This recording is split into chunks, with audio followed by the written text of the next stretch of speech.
आप देख रहे हैं आपका अपना यूट्यूब चैनल जीके क्लासेज 1972 और इस वीडियो में मैं आपके लिए लेकर आया हूं असिस्टेंट प्रोफेसर न्यू वैकेंसी 2024 से जुड़ी लेटेस्ट अपडेट। अगर आप चैनल पर नए हैं तो चैनल को सब्सक्राइब जरूर कीजिएगा। चलिए वीडियो की शुरुआत करते हैं। ये आप देखिए, Rajasthan university of veterinary and animal sciences Bikaner यानी राजस्थान पशु चिकित्सा एवं पशु विज्ञान विश्वविद्यालय बीकानेर के द्वारा यानी राजूवास के द्वारा जो है ये एडवर्टाइजमेंट जारी किया गया है। ये 8 जनवरी 2024 को जो है विज्ञापन जारी किया गया है। Detailed advertisement for recruitment. ठीक है, ये देखिए आप, online applications are invited for recruitment of subject matter specialist, assistant professors and assistant librarian in various constituent colleges and other units of the university as per the detail below. ठीक है, तो university के अंदर जो विभिन्न घटक college हैं और अन्य इकाइयां हैं उनके अंदर असिस्टेंट प्रोफेसर भर्ती के लिए ऑनलाइन आवेदन फॉर्म जो है वो आमंत्रित किए गए हैं।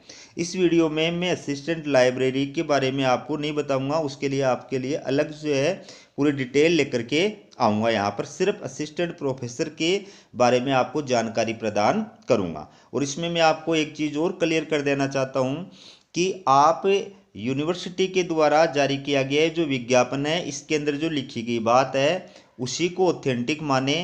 ठीक है, और उन्हीं के आधार पर जो है आप फॉर्म अप्लाई करें। ठीक है, तो ये यूनिवर्सिटी के द्वारा, और मैं आपको बता दूं विभिन्न विषयों के अंदर करीब 40 अलग अलग विषय हैं, अलग अलग इकाइयां हैं, उनके अंदर टोटल 88 पदों के लिए ये भर्ती का विज्ञापन जारी किया गया है। ठीक है, टोटल पोस्ट हैं 88, जिसके अंदर बैकलॉग के पद भी शामिल हैं। ठीक है, अब बात करें आवेदन प्रक्रिया की। सबसे पहले तो आपको इसके अंदर ऑनलाइन आवेदन करना है और ऑनलाइन आवेदन की जो डेट है वो 10 जनवरी 2024 है। ठीक है, 10 जनवरी 2024 से इसके ऑनलाइन आवेदन फॉर्म प्रारंभ हो चुके हैं और जो लास्ट डेट है वो है 31 जनवरी 2024 शाम को 5 बजे तक। ठीक है, 31 जनवरी 2024 साय 5 बजे तक आप इसमें अप्लाई कर सकते हैं। अब मैं इसके अंदर आपको पूरी जानकारी जो है वो विस्तार के साथ में प्रदान कर रहा हूँ। ये आप देख सकते हैं, ये इसमें जो बैकलॉग की पोस्ट हैं उनके बारे में भी जानकारी प्रदान की गई है। ठीक है, तो अलग अलग सब्जेक्ट के अंदर टोटल पोस्ट कितनी है और किस कैटेगरी के लिए कितनी पोस्ट आरक्षित हैं वो पूरा जो है आप डिटेल इसके अंदर देख सकते हैं। ठीक है, ये है नेम ऑफ द पोस्ट। तो ये जैसे मान लीजिए ये पहला है आपके सब्जेक्ट मैटर स्पेशलिस्ट और इसमें एग्रीकल्चरल एक्सटेंशन। टोटल इसके अंदर एक पोस्ट है, ये बैकलॉग की है। इसी प्रकार से ये बाकी भी जो है बैकलॉग की पोस्ट हैं, ये 11 जनवरी 2022 को एडवर्टाइजमेंट जारी किया गया था, उसकी बैकलॉग की पोस्ट है। ठीक है, तो ये इधर जो है पद का नाम असिस्टेंट प्रोफेसर और ये डेयरी केमिस्ट्री है, विषय है डेयरी केमिस्ट्री, इसमें 2 पोस्ट हैं। तो इस प्रकार से आप टोटल जो है वो देख सकते हैं। ये एक एक बताने की आवश्यकता नहीं है, आप सब समझदार हैं। तो आप देख सकते हैं असिस्टेंट प्रोफेसर के अंदर अलग अलग जो विषय हैं उसमें कितनी कितनी पोस्ट जो है वो हैं और कितने किस कैटेगरी के लिए वो आरक्षित की गई हैं, ये पूरी डिटेल आप इसमें देख सकते हैं। ठीक है, ये आपके सामने है पूरी डिटेल। तो इसमें टोटल जो पोस्ट हैं वो हैं 88 और टोटल जो विषय हैं वो आप देख सकते हैं आपके सामने है 40। तो इसमें अलग अलग प्रकार के विषय हैं जो आपके सामने स्क्रीन पर आए हैं, आपने देखे हैं। ठीक है, अब इसमें जो बेसिक बातें हैं वो मैं आपको बता देता हूँ। सबसे पहली बात देखिए, इसमें एप्लीकेशन फीस आवेदन शुल्क कितना है। तो इसमें जो अनारक्षित कैटेगरी है, ठीक है, अनरिजर्व्ड यानी अनारक्षित कैटेगरी है, ओबीसी है, एमबीसी है और ईडब्ल्यूएस कैटेगरी है, उनके अभ्यर्थियों के लिए ऑनलाइन आवेदन शुल्क है वो है 3000 रुपये। और इसके अलावा एससी है, एसटी है, ये कैटेगरी के अभ्यर्थी हैं, इनकी जो एप्लीकेशन फ़ीस है वो है 1500 रुपये। ठीक है। अब बात करते हैं सबसे महत्वपूर्ण बात कि इसमें कौन अभ्यर्थी जो है वो अप्लाई कर सकता है। तो देखिए, essential qualifications for post of assistant professor. Assistant professor पद के लिए जो अनिवार्य योग्यताएं बताई गई हैं वो क्या बताई गई हैं, मैं आपको एक एक करके जो इसके अंदर योग्यताएं बता देता हूं। सबसे पहली जो योग्यता है वो क्या है, किसी भी भारतीय या विदेशी विश्वविद्यालय से संबंधित विषय में 55% मार्क्स के साथ में आपके पास में मास्टर डिग्री होनी चाहिए। ये पहला पॉइंट है, इंग्लिश के अंदर दिया हुआ है, मैंने आपको हिंदी के अंदर बताया है। जिस विषय में आप अप्लाई कर रहे हैं उस विषय में आपके पास में 55% मार्क्स के साथ में मास्टर डिग्री होनी चाहिए। और जहाँ ग्रेडिंग सिस्टम से आपने मास्टर डिग्री प्राप्त की है तो वहाँ पर पॉइंट स्केल में समकक्ष ग्रेड आपके पास में होनी चाहिए। ठीक है। दूसरी बात, ये जो मेन एक पॉइंट आपका हो गया। अब इसके अलावा दूसरी जो है इसके अंदर इसके साथ साथ में आपके पास में और क्या होना चाहिए, तो मैं आपको अलग से बता रहा हूँ इसके अंदर। ये देखिए आप, एक मिनट, ये देखिए 2 नंबर का पॉइंट, ये आपके सामने 2 नंबर का पॉइंट है। इसके साथ में यूजीसी या फिर CSIR या फिर ICAR, ठीक है, इनके द्वारा जो नेशनल एलिजिबिलिटी टेस्ट यानी राष्ट्रीय पात्रता परीक्षा यानी नेट जो है आयोजित की जाती है वो आप क्वालिफाइड होने चाहिए। और अगर नेट क्वालिफाइड नहीं है तो जो स्टेट पात्रता परीक्षा होती है सेट या स्लेट, वो आप क्वालिफाइड होने चाहिए, तो आप अप्लाई करने के योग्य हैं। ठीक है। अगर मान लीजिए आप नेट, सेट या स्लेट क्वालिफाइड नहीं है तो उस स्थिति में आपको जो है छूट पर जो है मिल सकती है, नेट सेट से छूट प्राप्त हो सकती है। कब? जब आपके पास में PhD या MPhil की डिग्री हो और वो भी UGC रेगुलेशन 2009 या 2016 के अकॉर्डिंग आपने प्राप्त की हो, तो आप बगैर नेट या सेट के भी और PhD बेस पर अप्लाई कर सकते हैं। ठीक है।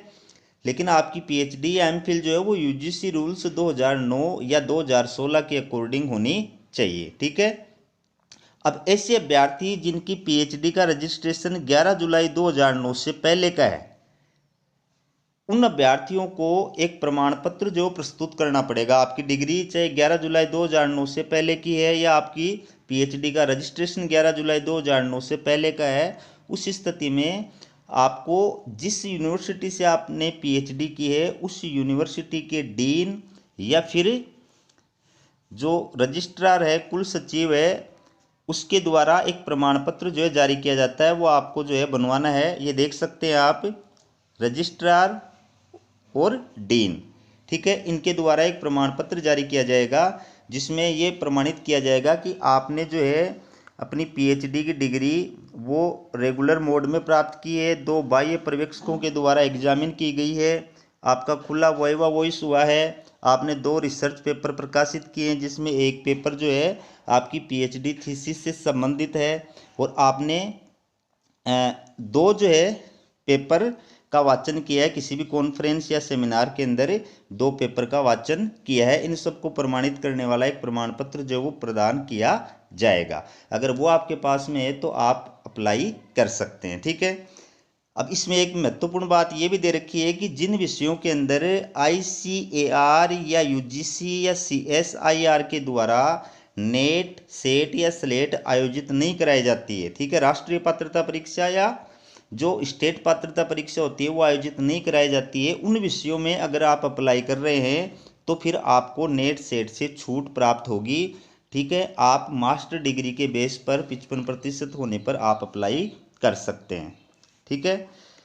इसके बाद में इसके साथ साथ में अगर मान लीजिए आपकी PhD इस रेगुलेशन के अकॉर्डिंग नहीं है तो फिर क्या होना चाहिए, तो वर्ल्ड की टॉप 500 जो यूनिवर्सिटी हैं, अगर उनमें से किसी यूनिवर्सिटी से आपने PhD की डिग्री प्राप्त की है तो भी आप PhD बेस पर अप्लाई कर सकते हैं। वर्ल्ड की टॉप 500 रैंक में आने वाली किसी यूनिवर्सिटी से अगर आपने PhD की डिग्री प्राप्त की है तो भी आप PhD बेस पर अप्लाई कर सकते हैं। ठीक है, बगैर नेट और स्लेट के। अब इसके अंदर बात करते हैं कि आपका सिलेक्शन जो है वो किस प्रकार से होगा। तो मैं आपको बता दूं कि आपका सिलेक्शन जो है वो आपके एपीआई स्कोर के आधार पर होगा। एपीआई का फुल फॉर्म होता है एकेडमिक परफॉर्मेंस इंडिकेटर, ठीक है। इस एपीआई स्कोर के आधार पर आपको शॉर्ट लिस्टेड किया जाएगा। पहले आपको जो है एपीआई स्कोर के आधार पर शॉर्ट लिस्टेड किया जाएगा और उसके पश्चात शॉर्ट लिस्टेड किए गए जो अभ्यर्थी होंगे उनका इंटरव्यू होगा और इंटरव्यू बेस पर जो है आपका सिलेक्शन इसके अंदर किया जाएगा, ठीक है। अब मैं आपको इसके अंदर ये भी बता दूं कि जो एपीआई जो स्कोर है उस एपीआई स्कोर के अंदर मिनिमम 50% जो मार्क्स प्राप्त करने वाला अभ्यर्थी है वो इंटरव्यू के लिए कॉल करने के लिए योग्य माना जाएगा। बाकी SC ST OBC non creamy layer और विकलांग कैटेगरी के जो अभ्यर्थी हैं उनको 5% की इसमें छूट भी प्रदान की गई है, ठीक है। अब बात करते हैं, आपको आवेदन जो है वो इसमें ऑनलाइन करना है, ऑफलाइन आपको कोई हार्ड कॉपी नहीं भेजनी है। जब यूनिवर्सिटी के द्वारा आपको इंटरव्यू के लिए कॉल किया जाएगा उस समय आपको क्या करना है, उस हार्ड कॉपी का जो प्रिंट आउट है वो साथ में लेके जाना है, प्लस जो आपके शैक्षणिक डॉक्यूमेंट्स हैं, प्लस जो आपके एक्सपीरियंस रिलेटेड डॉक्यूमेंट्स हैं। आपका अगर आप आरक्षित कैटेगरी के अंदर आते हैं तो कास्ट सर्टिफिकेट है, और इसके अलावा आपने पेपर वगैरह पब्लिश कर रखे हैं तो पेपर पब्लिश्ड की फ़ोटोकॉपी है, और इसके अलावा जो आपने ऑनलाइन फीस जमा कराई है उसका प्रूफ है। ये सब चीज़ें प्लस ओरिजिनल डॉक्यूमेंट सारे लेकर के आपको इंटरव्यू के टाइम पर उपस्थित होना है, ठीक है। अब इसके अंदर जो महत्वपूर्ण निर्देश हैं वो मैं आपको बता देता हूँ। पहला जो निर्देश है इसके अंदर क्या कहा गया है, आप इंग्लिश के अंदर दिए हुए हैं, निर्देशों को आप पढ़ भी सकते हैं। ये जो असिस्टेंट लाइब्रेरियन के लिए योग्यताएं बताई गई हैं इनकी मैं अलग से चर्चा करूँगा, ठीक है। तो यहाँ पर ये जो मतलब जनरल टर्म्स एंड कंडीशंस बताई गई हैं ये आप पढ़ भी सकते हैं। ये पूरा पीडीएफ मैं आपको उपलब्ध करा दूंगा। हमारा टेलीग्राम चैनल है जीके क्लासेज 1972, आप उसको ज्वाइन कीजिए, वहाँ पर ये पूरा पीडीएफ के रूप में मैं उपलब्ध करा दूंगा। मैं आपको बेसिक 2-4 पॉइंट जो है वो बता रहा हूँ।